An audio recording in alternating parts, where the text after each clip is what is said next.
প্রেসিডেন্সির মেয়াদ শেষ হওয়ার আগেই ট্রাম্পের লক্ষ্য শুধু চাঁদে ঘুরে আসা নয়, বরং চাঁদের মাটিতে মানুষের নামা। সেজন্য ২০২৭ সালের মাঝামাঝি চাঁদের মাটিতে মানুষ নামাবে আর্টেমিস ৩। এই মিশনে চাঁদে পা রাখবেন ৪ জন ক্রু ও ১ জন নারী।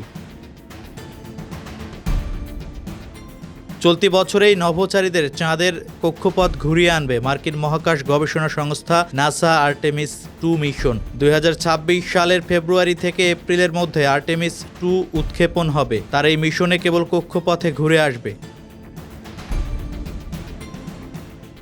নতুন এক যুগের সূচনা হয়েছে নাসার নেতৃত্বে, কারণ মহাকাশ অভিযানে মূল চালিকা শক্তি হিসেবে কাজ করছে প্রাইভেট কোম্পানিগুলো। স্পেস এক্স প্রধান ইলন মাস্কের ঘনিষ্ঠ বন্ধু ও মিত্র নাসার নতুন প্রধান জ্যারেড আইজ্যাকম্যান। প্রাইভেট পার্টনারশিপ এই দুই সংমিশ্রণে নিয়ে প্ল্যানেটারি সোসাইটির space policy director Cassie drawer বলেছেন, বিগত বছরটি আর্টেমিস প্রোগ্রামের জন্য একটা মোড় ঘোরানো মুহূর্ত ছিল। এখন আর কোনো রাগঢাক নেই। আমেরিকা সরাসরি চীনের সঙ্গে প্রতিযোগিতায় নেমেছে। তাদের লক্ষ্য একটাই, বেইজিংয়ের আগে চাঁদে পৌঁছানো।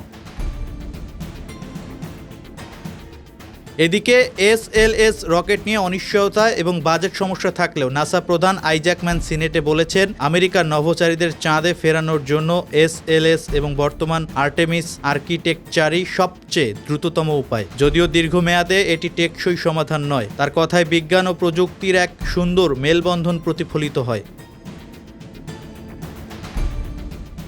অন্যদিকে নাসা এখন অনেকটাই প্রাইভেট স্পেস কোম্পানির উপর নির্ভরশীল। মহাকাশ বিশেষজ্ঞরা মনে করেন, এখন দরকার ঠিকঠাক বাস্তবায়ন। ২০২৬ সালে আমরা মহাকাশের সরকারি ও বেসরকারি প্রতিষ্ঠানের পার্টনারশিপের নতুন রূপ দেখতে পাব। স্পেস এক্স আর্টেমিস ৩ ও ৪ মিশনের জন্য হিউম্যান ল্যান্ডিং সিস্টেম তৈরি করেছে এবং ২০২৫ সালে তারা লঞ্চ করেছে ১৬৫টি রকেট। এছাড়া জেফ বোজেজের ব্লু অরিজিন ও ভার্জিন গ্যালাকটিকও মহাকাশযান লঞ্চের পরিকল্পনায় এগিয়ে এসেছে।